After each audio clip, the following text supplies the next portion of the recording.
Elif'in mutfağına hoş geldiniz. Bugün sizlerle maya kullanmadan, bekletmeden kolayca hazırlayabileceğiniz, mayalı gibi puf puf kabaran, mayasız kaşarlı simit poğaça tarifini paylaşmak istiyorum.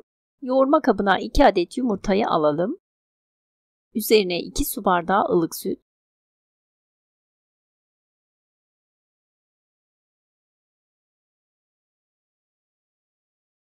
1 su bardağı sıvı yağ,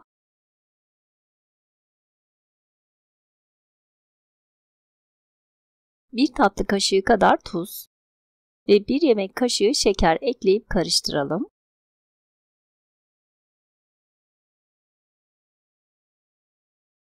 Daha sonra ununu azar azar ilave edelim. Ben ilk etapta 4 su bardağı un ekledim.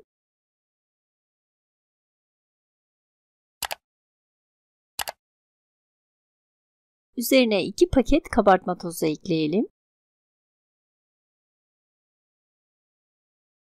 Ve ununu azar azar ilave ederek spatula ile karıştıralım. Hamur toparlandıktan sonra spatulayı içerisinden alalım ve ununu azar azar ilave ederek elimizle yoğurmaya devam edelim.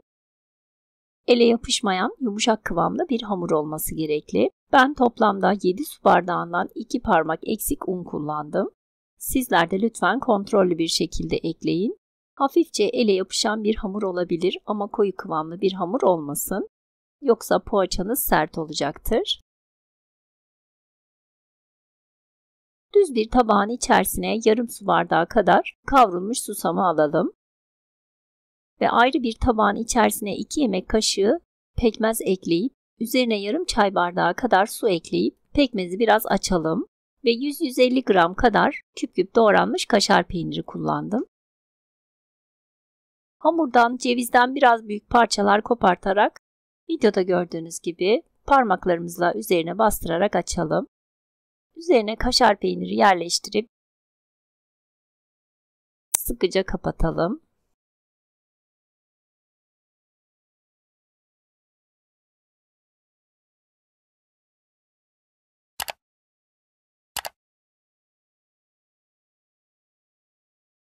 Daha sonra önce pekmezli karışıma, daha sonra susama bulayarak yağlı kağıt serilmiş tepsiye yerleştirelim.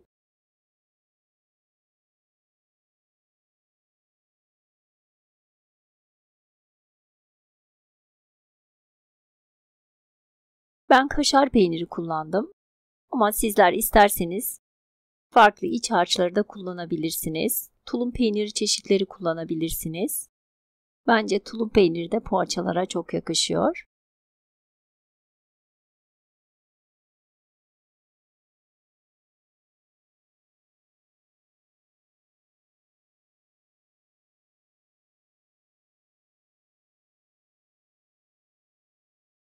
Tüm poğaçalarımızın şeklini verdikten sonra videoda gördüğünüz gibi tırtıklı bir bıçakla üzerlerine hafifçe kesikler atalım.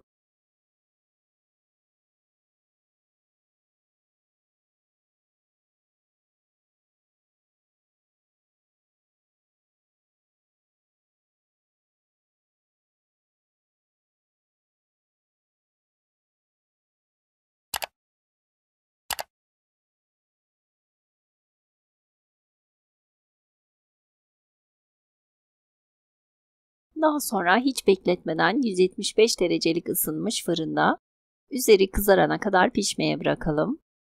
Benim fırınımda yarım saatte pişen poğaçalarımı fırından aldım. Gördüğünüz gibi nar gibi kızardı. Şekliyle, lezzetiyle harika poğaçalar oldu. Ani gelen misafirleriniz için hiç bekletmeden kolayca hazırlayabileceğiniz bu harika poğaçaları umarım sizler de dener ve beğenirsiniz. Videomu buraya kadar izleyip beğendiyseniz beğeni, yorum ve paylaşımlarınızla bana destek olabilirsiniz. İzlediğiniz için ve ilginiz için teşekkürler.